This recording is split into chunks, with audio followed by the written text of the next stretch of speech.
देखिए ऐसा है सुरभि जी। हम्म। मैं एक बात बहुत अच्छे से जानती हूँ हम्म। कि इस प्रकार के जो काल नेमी हैं उनके लिए सबसे बड़ा प्रहार करने वाली अगर कोई पार्टी है तो वो भारतीय जनता पार्टी है।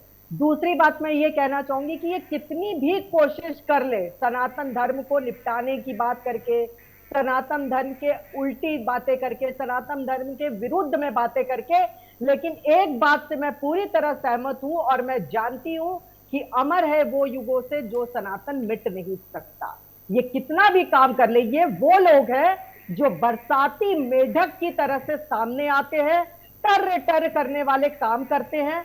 चुनाव आए तो राम नाम भजते हैं और चुनाव नहीं हो तो राम भक्तों पर गोली चलाने वाले लोग आज बात कर रहे हैं राम के प्रति प्रेम और समर्पण की।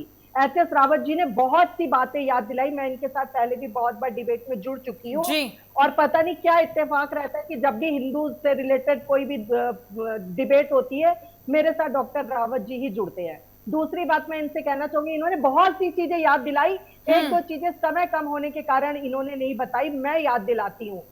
हम सबको याद होना चाहिए कि इन्हीं के पार्टी के एक नेता ने कहा था रामचरितमानस में दलित महिलाओं का अपमान किया जाता है। जी। तो ये बताइए कौन सा अपमान किया गया रामचरितमानस जैसे पवित्र ग्रंथ में?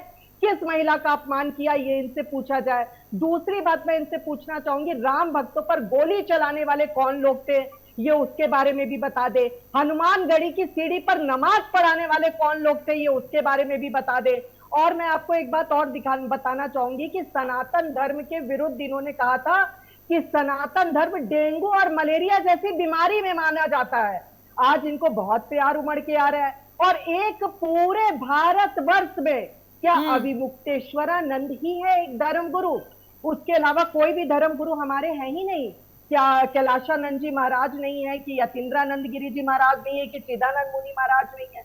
अगर मैं मात्र उत्तराखंड देवभूमि की बात करूं तो हम्म। यहां पर अनेकों धर्म गुरु बैठे हुए, doctor H S Rawat ji हैं, बहुत से लोग हैं। क्या आपको सिर्फ अविमुक्तेश्वरानंद ही दिखते हैं? और सबसे बड़ी और अहम बात मैं आपको सुरभि जी बताना चाहूंगी कि जो हमारे धर्म गुरु होते हैं ना, वो राजनीति से इतर, हर चीजों से इतर, हर घर परिवार से इतर होते हैं।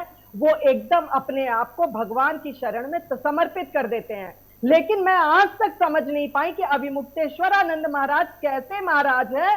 वो आपके नेशनल चैनल पर मैं आपको उनको बोलती हूँ कि आप हमेशा पॉलिटिकल ही क्यों रहते हैं? अगर आपको नेता बनने का इतना सुरूर चढ़ा हुआ है तो आप हम्म। बिल्कुल फ्रंट फुट पे आके पॉलिटिकल साइंस के बारे में बताइए और नेता नेता खेलिए।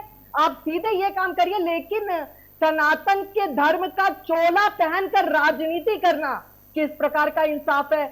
और ये बात करते हैं, मैं इनको एक चीज और याद दिलाना चाहती हूँ, बहुत इतिहास के पीछे लेकर जाना चाहूंगी।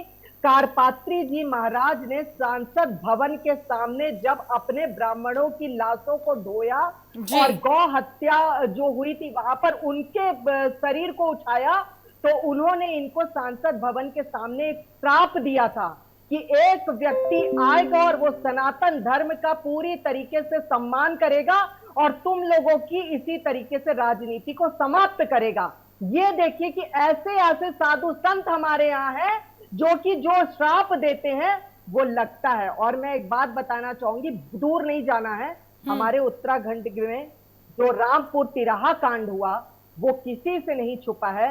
इन्हीं के परिवार के मुखिया ने अपने घर से उत्तराखंड की बहन बेटियों पर बलात्कार किया, उत्तराखंड के लोगों पर गोली चलाई, उनको जंगलों में हम्म। जाकर उनके साथ नृशंस बिल्कुल। कार्य किया।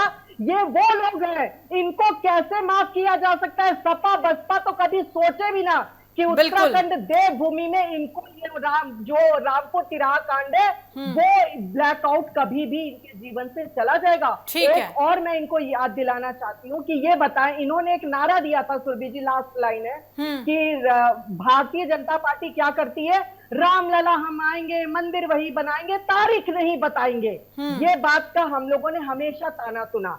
अब राम मंदिर आए, राम मंदिर बना, राम लला आए, हम्म। तारीख बताई गई, मगर तारीख में आने वाले लोग पता नहीं कौन सी मिस्टर इंडिया की घड़ी पहने हुए थे जो उसके बाद उन्होंने बटन दबाया और गायब दिखाई दे गए। अरे भाई तुम उस समय नहीं आए, और चंपत राय की तो पूरी हिस्ट्री निकली हुई है कि वो इनके साथ मैं का आऊंगी फिर चंपत है। आपके पास। तो ऐसे ऐसे चंपतों को लेकर तो ये आए हैं, और ये पूरा चुनाव के समय ही क्यों होता है?